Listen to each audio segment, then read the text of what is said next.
Hey everybody, it's Mick Lebinskas from Climate Salad, and we are running yet another webinar. I think we're only up to 500. We should probably really go and count that. I'll start with a very quick acknowledgement of country. Coming to you from Camaragal land. If you can put the where you're coming from in the chat, that would be great. Always love seeing where people are around Australia.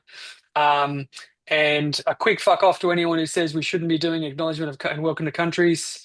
I think it's an awesome thing to do, and a great acknowledgement of our first climate innovators, and plenty we can learn from people who live sustainably with the land for 60,000 years. I started with an expletive, Phil, so that sort of set the tone straight away. So nice and early. Right place. Yeah. Um, for really, really quick background, Phil and I have known each other for a very long time and been in the trenches multiple times. I think we got sued by about $20 billion worth of companies once at Kazaa.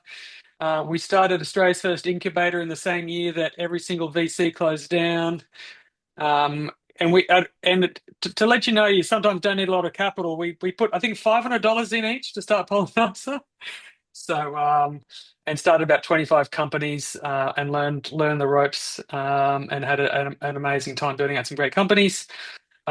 Phil, with a significantly stronger attention span than I, stayed around, kept building, did some great work with CSIRO, and was just an incredibly natural fit to head up this incredible new venture firm called Main Sequence. That's my intro to you, Phil. Tell us about Main Sequence and what else I've missed.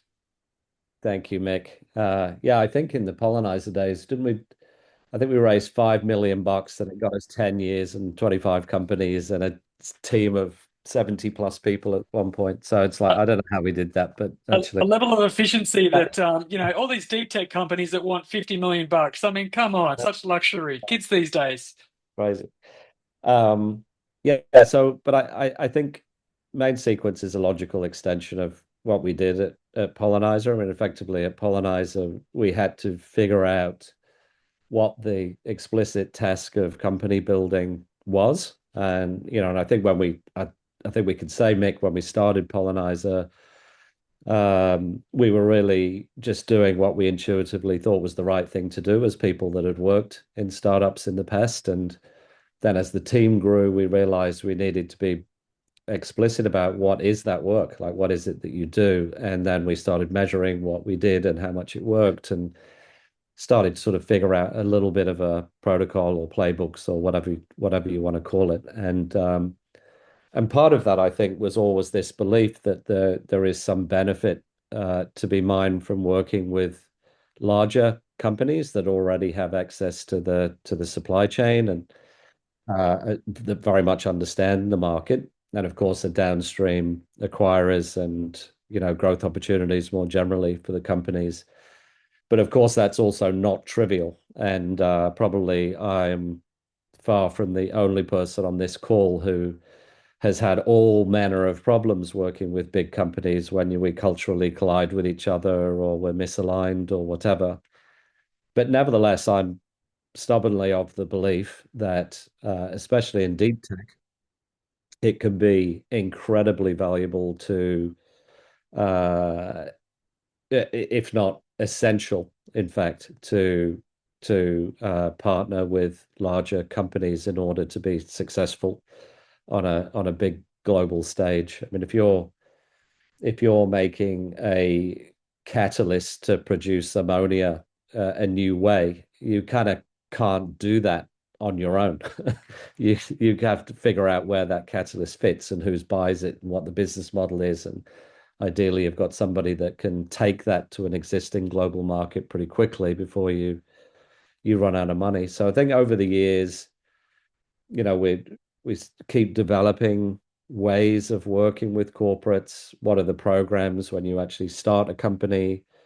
Increasingly now, a lot of work on what are the programs to scale a company as large as possible with one or more of these partnerships. And yeah, increasingly believe it is a vital thing to do. Also, I would say now I'm sort of deep in venture capital. I'm learning what the important role venture capitalists should play in this as well. So not as a bystander, um, telling the startup they should go and work with corporates, but actually being a facilitator and an enabler with our unique context coming into the project, and I can talk more about that as well. So, but main sequence, just broadly, just for those of you that don't know, it is sort of fairly significant sized, deep tech focused venture capital fund. We were co-founded by CSIRO and the partners of Main Sequence in 2017 to specifically invest in things which have got some deep tech, hard tech, science-driven, heavy engineering component at the core, with the goal of turning those things into globally significant companies. Uh, Today, we have about $1 billion under management. We have about 75 companies in the portfolio, the respective portfolios so far. A big part of our work is decarbonization. Whilst we have 6 different challenge areas covering everything from rockets to food to sensors and semiconductors, this really simple way of looking at main sequence is about half of it is climate decarbonization, industrial transformation, and half of it is, probably about half of it is sort of sovereign capability, national security, that kind of stuff. So those two sort of landing spots are where deep tech tends to flow. And my work is massively around food, also as an adjacency to that, industrial biomanufacturing, which is something I'm very excited about, and sort of decarbonization in general. How's that, make decent intro? Yes, there's just been repeating myself. Yeah, great intro. Really good background and good connection in. And one thing I was really struck with was prior to Pollenizer, you and I worked on a number of startups as co-founders, and the model then was really build it in secret and then unveil it to the world and find out whether it sucks or not. And then we were learning along the way, and we actually had. We had Eric Rees in our Pollenizer office. I remember when he was, I think, had just launched the lean startup methodology, and we were. It was kind of just before that about sort of learning with customers as you grow. And one thing you're really advocating here is bring in your big partners early as you grow, and I think there's a lot to talk about here because there is the same power imbalances and trust, like Yeah. what happens if you are producing hydrogen, you bring on Rio Tinto, does that mean you won't get any other partners or bringing on, BHP or somebody like that? But what do you lose by not bringing those partners in? And I think a lot of it's a question of timing, but yeah, is your sense is a bit like sharing your ideas, like earlier the better, the bigger the better, just get them out there and bring them in and share and screw NDAs and just trust everybody, or is there some method to the that process? Yeah, I mean, basically, yes is the answer. That it's. I just feel like um, instead of signing, I sort of joked once in a post, instead of getting people to sign NDAs, we should ask people to sign a contract that gets them to promise to tell everybody about what you're doing. Because actually, the big problem is we're just, is our obscurity. Like no one gives a shit. We're starting these companies that no one So believes true. we can pull off, and they're terribly difficult to build. And even if you just imagine the most amazing relationship you've got with a big corporate, and you're trying to convince them to work with you and sort of help you and sort of pay attention and show up for meetings and things. That's hard enough already as it is, let alone them then taking that, going off on their own, trying to start a competitor at the same time. Now, of course, there are bits of it which you've got to be careful of. Like you're not going to give away your sort of core IP, but the kind of stuff that goes into an investor pitch was, here's my hypothesis on a business. Here's what I think I can do. Here's our plan. Here's how I think you could fit. I think is important to share. And I think, what we've found is that the that doing it early is super valuable because for two reasons. One is the understanding you get about the supply chain or the value chain in general, which is hugely complex in deep tech. I mean, this is just the sort of it's just so different climate. It's just so different to anything anyone experienced in the world of SaaS and marketplaces and digital 1.0, investing and company building. You know, we they're complicated to understand, not as well as quite difficult, if not impossible, to penetrate. So you've got to sort of find exactly where you slot in, ideally as drop in as possible. I mean, one hot tip is like I never use the word disruption anymore. Like it's just startup killing word that I've never seen successfully work. Think about what happens when you say we're here to disrupt um, production of ammonia. Well, every company that's currently working, in that field is now your enemy. They're looking out for how they can kill you or just make derogatory comments about you in private in all the industry summits and things. You know, your all the people that will be potential employees to work for that company in a regional area in the future. Like imagine you're in a renewable energy company in the Hunter Valley or something. What do people that live in the Hunter Valley think about your disruptive energy company coming into the Hunter Valley? They hate it, right? So it's like, what is the, what is the way of sort of figuring out and having that conversation about where we fit today so that everybody wins ideally, so that the friction is removed. And you find that out. And the best way to find that out is by doing a deal, not by, um, what if, wouldn't it be interesting if we're just wondering if, the classic open-ended questions that we learned in lean startup, which we still need to do. But if that's where you leave it, all you get is like some interesting answers, but no one's actually comparing your proposition with their ability to be successful, right? And if you're talking about an actual deal, um, as soon as you can, then people are constantly going, well, is that going to work for me? How would that work? Is it worth me doing all this work to actually get the outcome that these guys want? And so we've got a project at the moment actually, which is has just had a huge breakthrough because we're working on an MOU between three different parties. One of our startups that is doing manufacturing, a company that they will manufacture, and an off-taker that will pay both for that work. And you just figure out all the answers to that, to what's needed. And it's not a binding contract, right? But everyone's looking at it going, ah, that would be good for me. I would like to do that. And so you sort of figure out how to fit. And of course, what comes from that is you nearly always end up making something different to what you started off making. Because you realize you can tailor your product and the prioritization of your product to a more rapid pathway to market. And so there's that, of course, but then so that's version one. You know what to build, you know how to fit into the supply chain. The second part, which is super valuable, is you can find a way to get to market very, very quickly.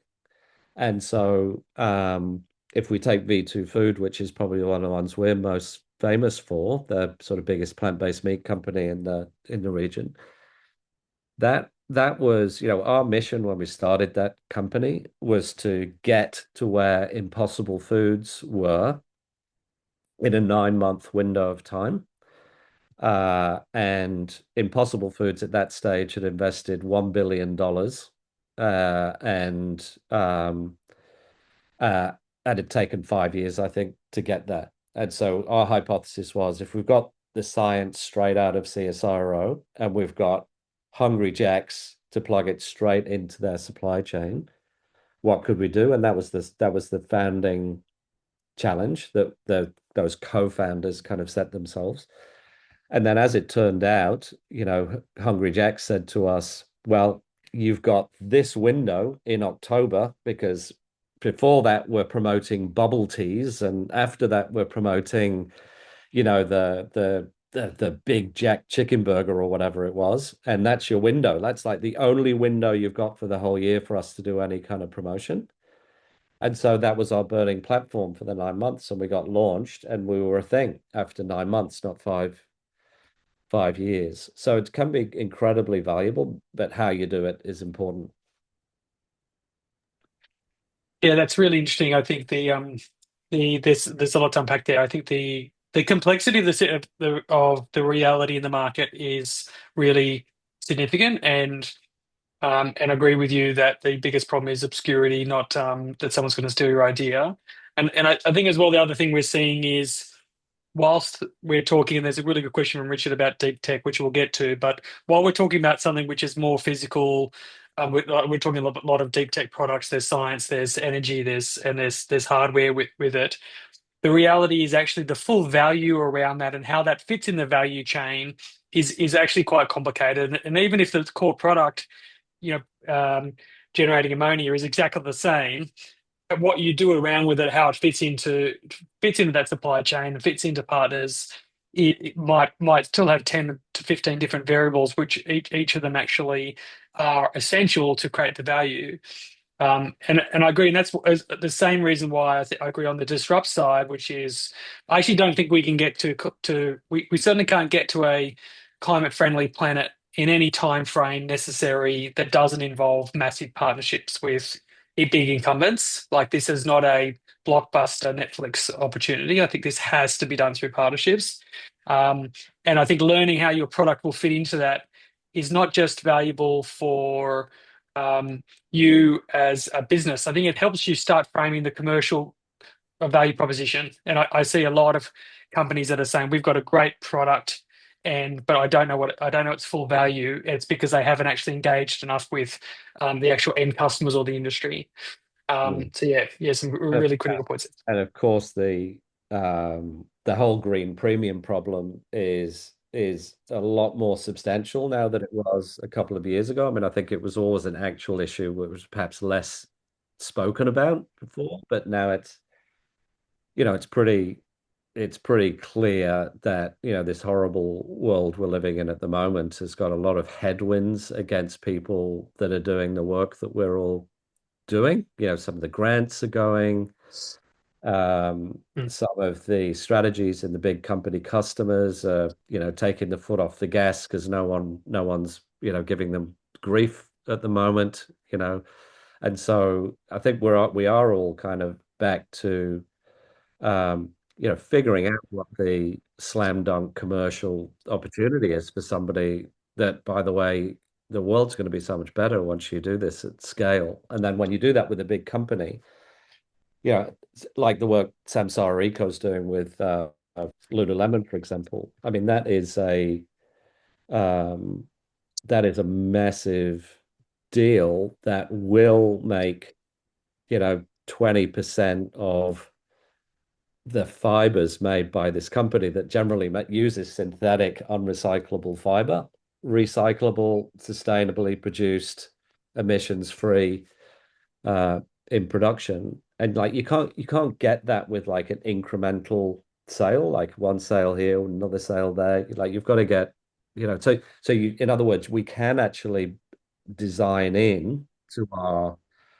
commercial relationships the audacity and the vision and the plan to actually do something at a massive scale transformatively. But we do that through their supply chains, not through ones we intend to build disruptively, one rung of the ladder at a time.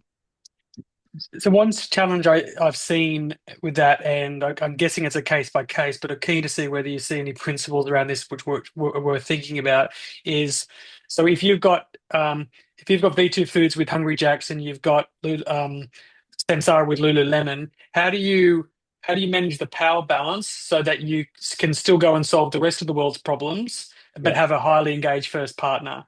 yeah, uh, yeah. So I think the way I talk about this a lot is definitely at the foundation stage when we're creating a company. And we have this sort of process we use called venture science, which I've written about quite a bit.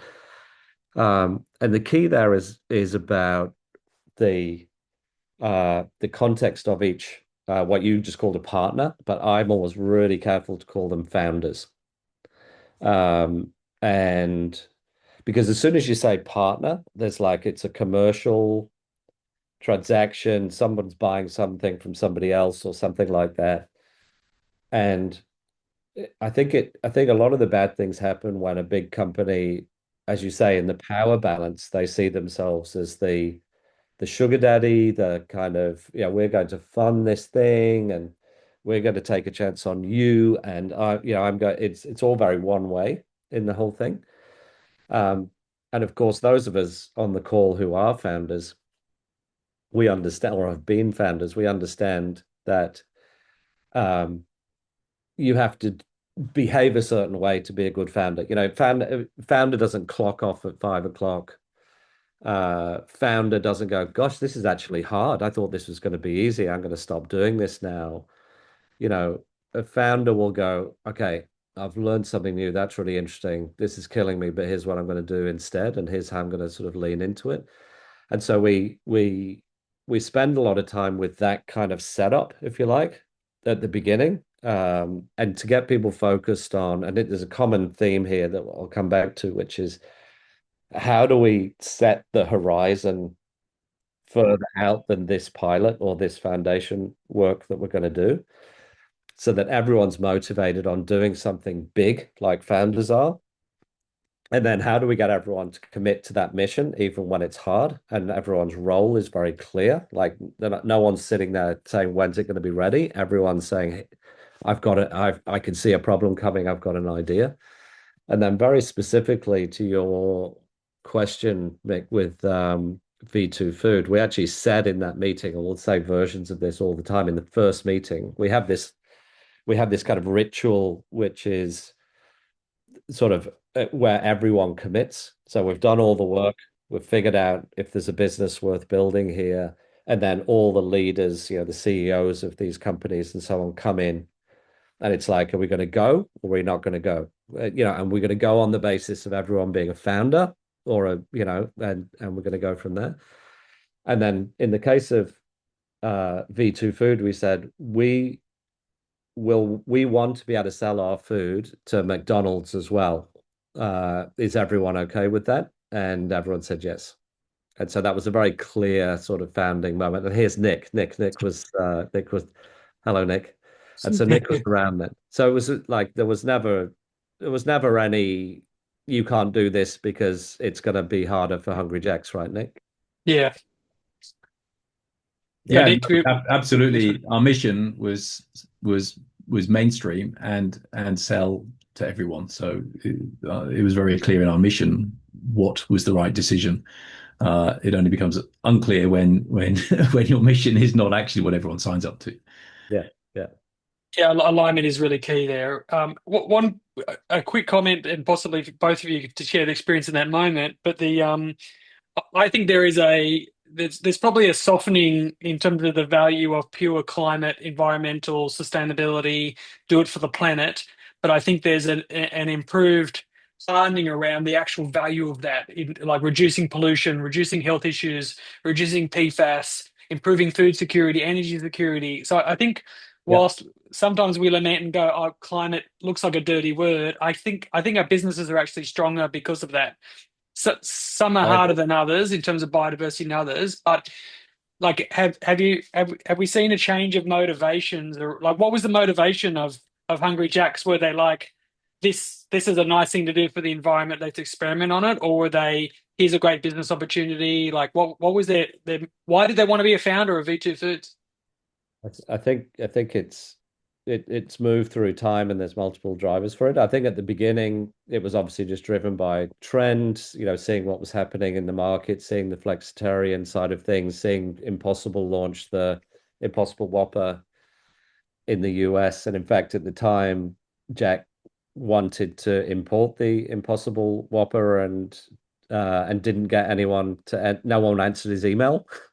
right? Literally. No And way. and Wow. so we sort of stepped into the breach because he's an investor in Main Sequence, so we knew him. And that's where it came from. And then, over time, a number of other things kind of emerge, and we can see how, uh, Burger King in Europe, in Germany in particular, has been quite spectacular in terms of how it has executed on this plan. And as you say, it's largely around sort of resilient, like resilience is becoming a word which has become very important. It's supply chain resilience, right? Um, and they've pushed down their animal meat to sort of 20, they've removed 20-30% of that, and so quite significant. And everything you can buy on their menu, you basically have one menu, and you can decide whether you have plant or animal in there for all the animal ingredients. But it changes over time. What we've seen in the if we take food in general with your question, Mick, what's happened is, version one was, we think consumers are going to drive a pull for more sustainable plant-based solutions in the market, and and that's what didn't happen, basically. So we saw we Any other saw question? yeah, so we saw an initial spurt there. People tried things, Impossible and Beyond were quite successful early on. Then I'd say we pretty much maxed out the vegan category with a great alternative vegan food, and then the food companies started losing their interest, and kind of, so it's like, and I always, and it's a good sort of image for the group to imagine, like, Nick and the team did an absolutely stunning job getting, I don't know if anyone's ever tried to sell something to a supermarket in Australia, but we had, you know Nick's Impossible, sorry, Nick's V2 burger and mince on the shelf at Woolies and Coles next to sirloin steaks, right, which was huge. Yeah, incredible accomplishment. Was very, very good for sales, no doubt. But ask yourself, if you're not a vegan, why would you choose the V2 product? Right? That's the uncomfortable question, right? And I don't think we answered that as an industry. Now, coming back to your question, what's happening now? Because V2's, going gangbusters at the moment. And why is that happening? And it's happening because now it's about resiliency. So, we said when we started this category that we felt that the venture scale problem to solve is, how do we make twice as much food whilst using half the planet? The planet's running out of resources to actually make more and more food as there's more and more people, and that's where the sustainability problem happens. And the thing is, that is playing out. So if you sell meat, if you sell eggs, if you sell milk, climate change is killing your business at the moment. It's actually stopping you growing, or some days you just haven't got stuff to sell. Some days you've got some stuff and not other stuff, so some stuff becomes really expensive. Some days there's bird flu, and then eggs are $10 a kilo instead of $1.50 a kilo. And so everyone, it's economic, like the capitalism is breaking because of climate change, right? And so now the food companies are saying, what does a hybrid model look like, where we start building resiliency into our supply chains, and so that we can make more, and we can make it more predictably, and we can and then, as while we're doing that, we can ramp up the nutrition, and we can do all these other things, but ultimately we can make more money, and that's where sort of food 2.0 seems to be going right now. Wow, yeah, that's really interesting. I think there's a lot for, again, for people who've been around the industry for a long time. I think being early is is as bad as being wrong. But I think there are a lot of parts of climate which, and some people have been working on these things for 10, 20 years. But I think that the timing and growing at the right pace for your industry is important, and I totally agree. I think the perspective of corporates and as probably the biggest customers in all of this and the biggest inflection point opportunities is evolving, and I think it's also what one really huge moment I remember learning at Pollenizer actually is I think we got a CEO to sign off on a product and then it went to middle management and totally died. It was like, oh, just having the contractor being paid, what doesn't actually mean your product gets used. And I think there's a lot about what the impact on middle management of these products because it does. It's like you don't And just go, and let me build on that, including middle management of our team, right? So, yeah, so let's just sort of share like a really important moment for us at Pollenizer, where I think we learned this difference between founder and non-founder, right? You have a, so we had a, excuse me, everyone. We'd done, you and I had done a very big deal at the time with 9MSN, if you remember mm, the that's the story. deal I was talking about. Yeah, yeah, Yeah, and so we had the main advertising on what was the homepage of everyone's internet connection in Australia at the time, pushing ads to one of our new companies that they were helping us build. And it was leading up to Christmas, and the team came to see Mick and I and said, hey, it's Christmas, and we're going to be packing boxes, on Christmas Eve. We need to shut down this advertising, right? yeah, Vic and I think, well, gosh, if you were a founder, you'd be like, I'm staying in the warehouse for Christmas because this is how I'm going to push through. Of course, and yeah, of course they couldn't do that.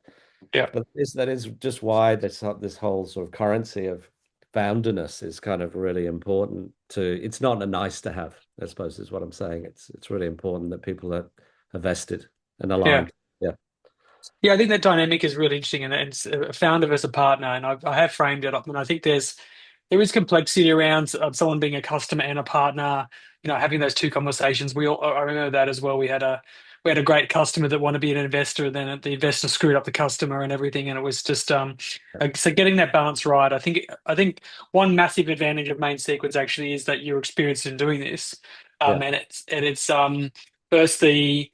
Yeah, and I think it goes a little bit to Rick's question around, Rich's question around deep tech VCs in climate versus non-deep tech VCs and the difference. And I think a lot of that question, Rich, and I'll get your thoughts on it too, Phil, is actually making sure you have alignment to the investor. And just because somebody has money, like you've got to understand how they've got money. If they are lower carbon capital because he wants to unfuck the planet and he's on a mission to do that, and it's his own money, some of it, then that's fine.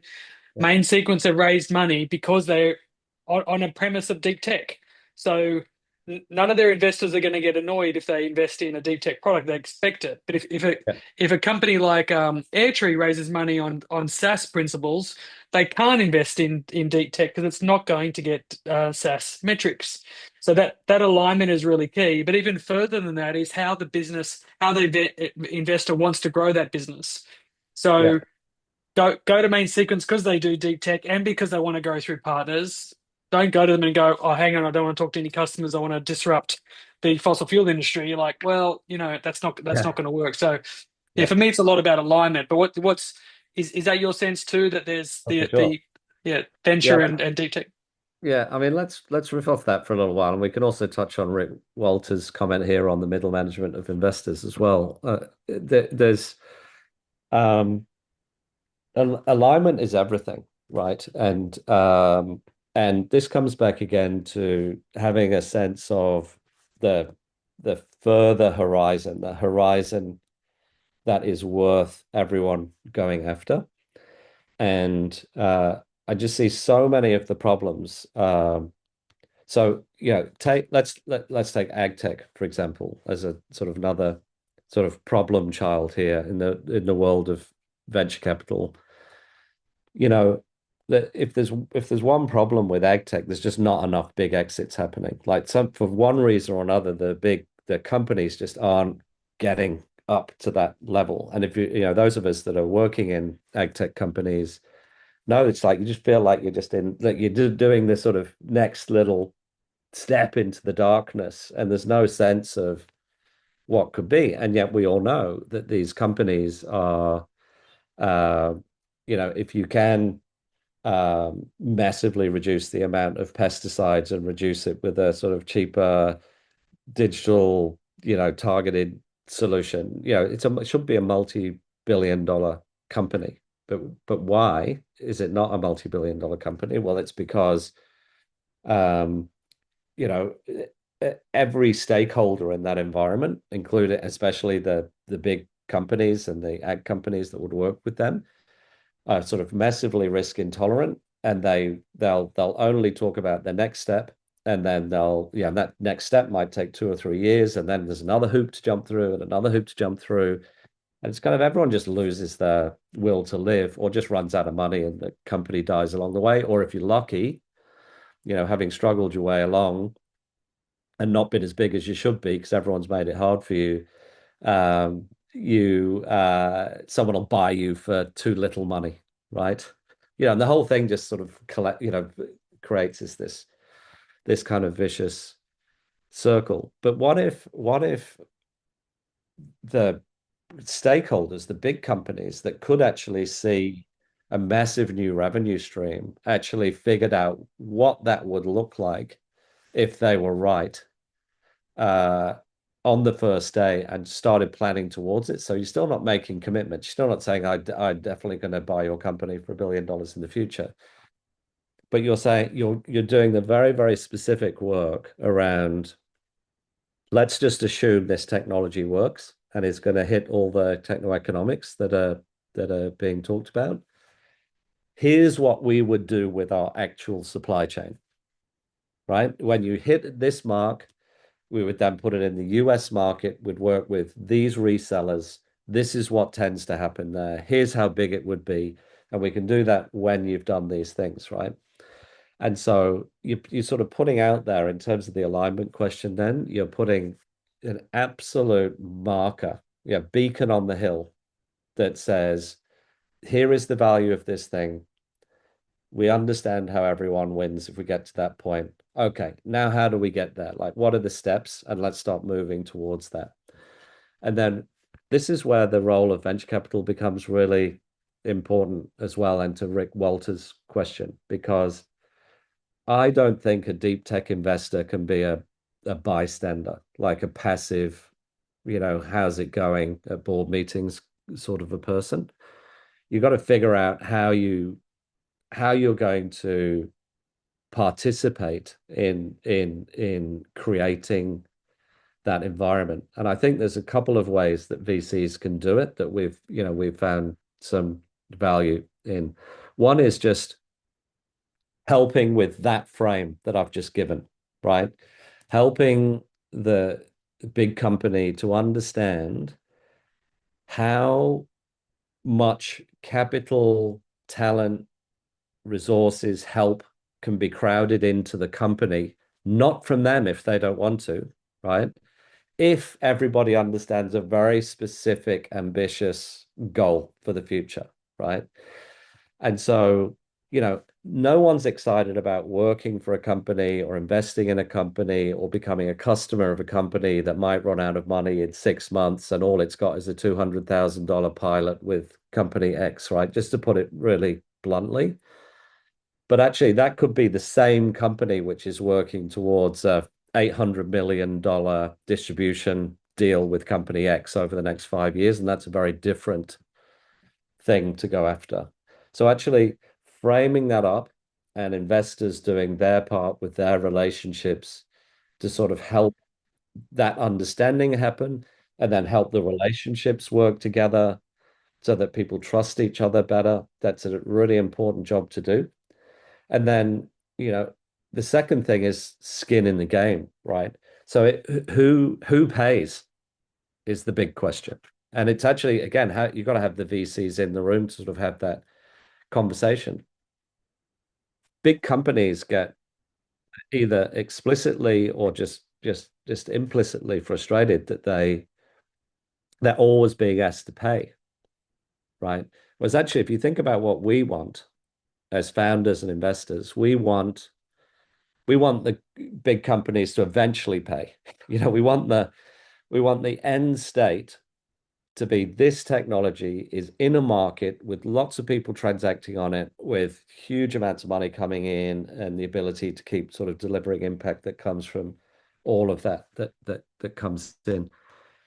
We don't necessarily need them to fund this bit, especially if it's very, very early and very, very risky. And it's just too easy for a company to say no if the risk for that, if there's a gate now where a whole bunch of risk has to be moved through before we can get to that aligned vision, and the big company doesn't want to pay for it, then I see a lot of things die there because we assume the big company should pay for it. But if you're in a bigger conversation, which is like, what could we do over the next 5 years? How can I, as a VC, participate with this whole plan to invest directly, but also crowd in capital from other places? At what point might you come in as the company? When's it starting to be de-risked enough for that to happen? And how do we join the dots on that? Because then I can say to them, I need you to give me the story, and then I can crowd in the capital. Do you know what I mean? I can't. They have to, this has been a big unlock actually.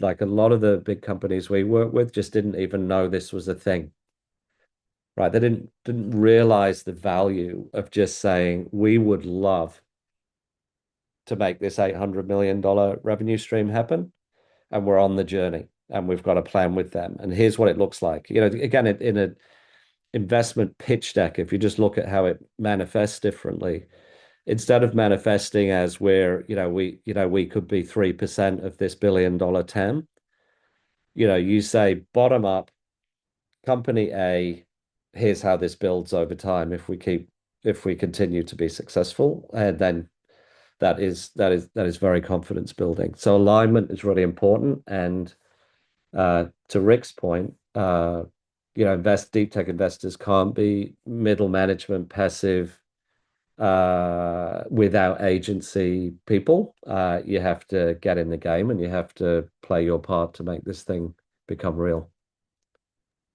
Yeah, that's great. That's really, really important. Actually, goes a little bit to Tim's question around the five valleys of death, and something that I've been pushing really heavily in climate is if we can't find Australian customers for some of these first of a kind deep tech products, then it's you get stuck in limbo. It's like it's too expensive to actually just export it to a big market.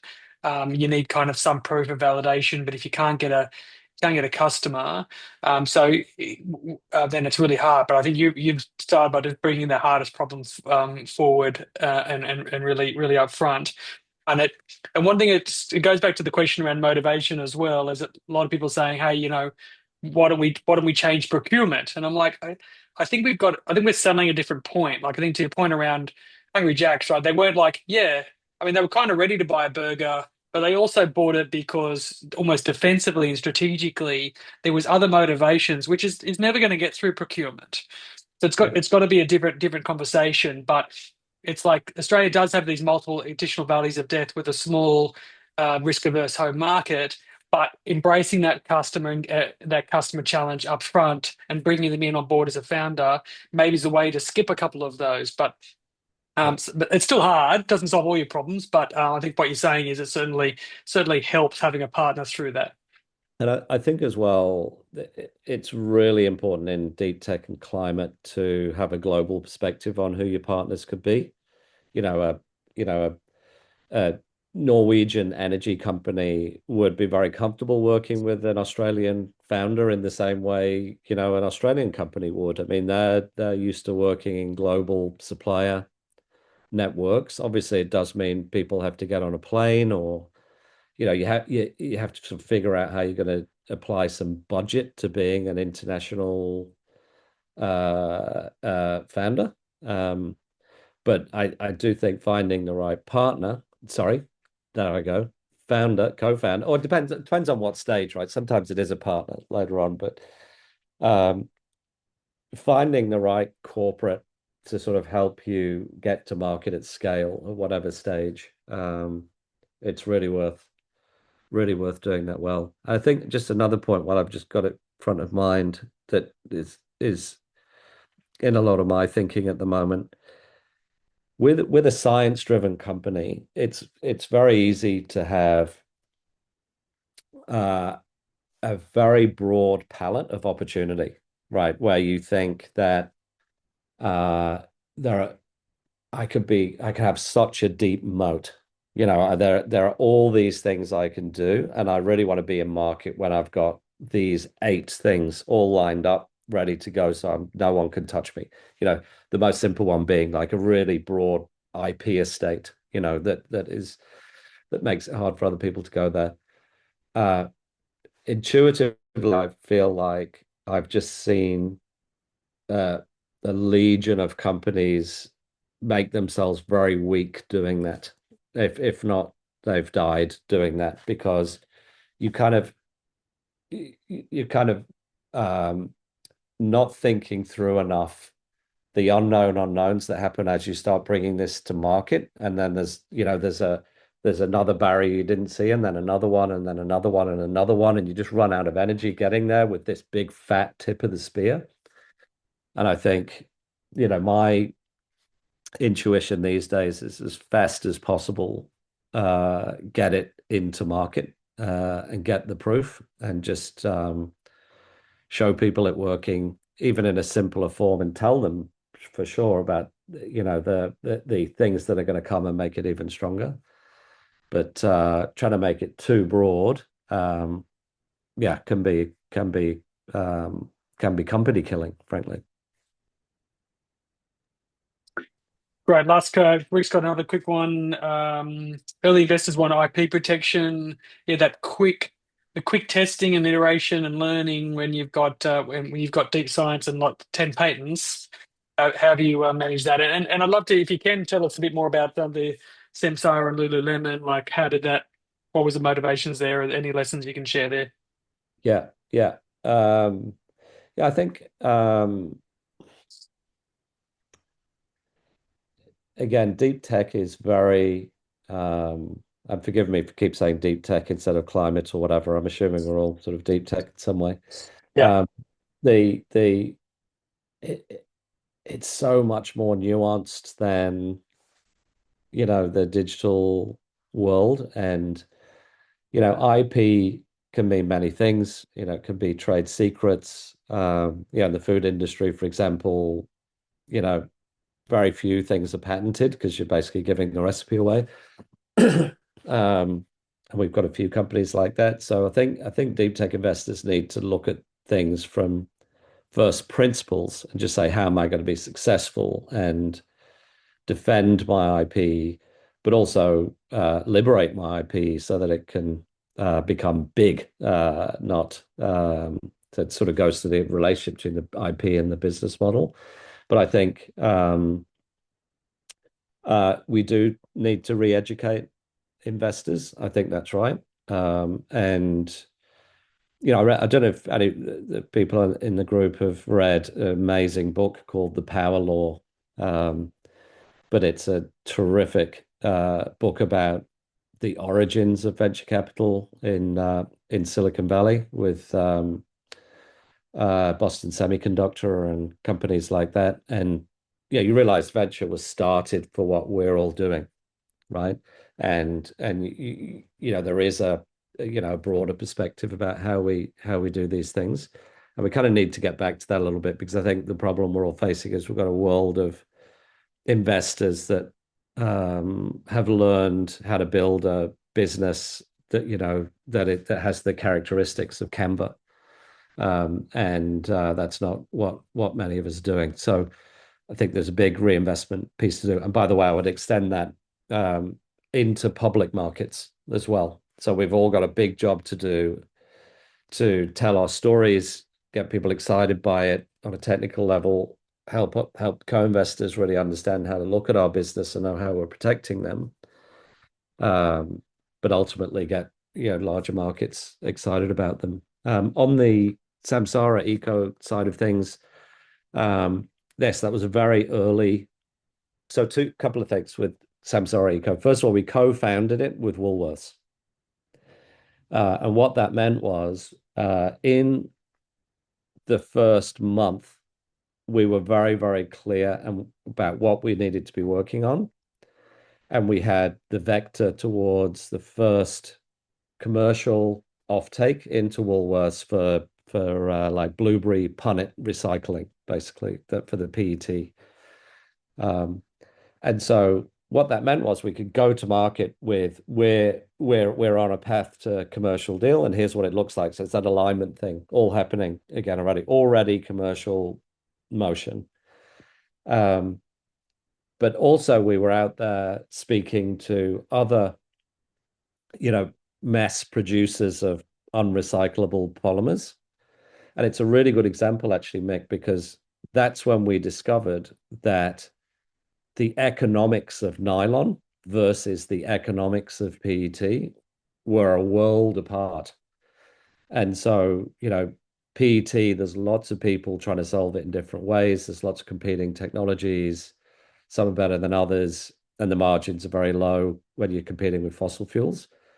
Whereas nylon, like no one can recycle it, and it's massively valuable. And if Lululemon has to spend 5 more cents on a pair of leggings, that's different to 5 more cents onto a punnet of blueberries, right?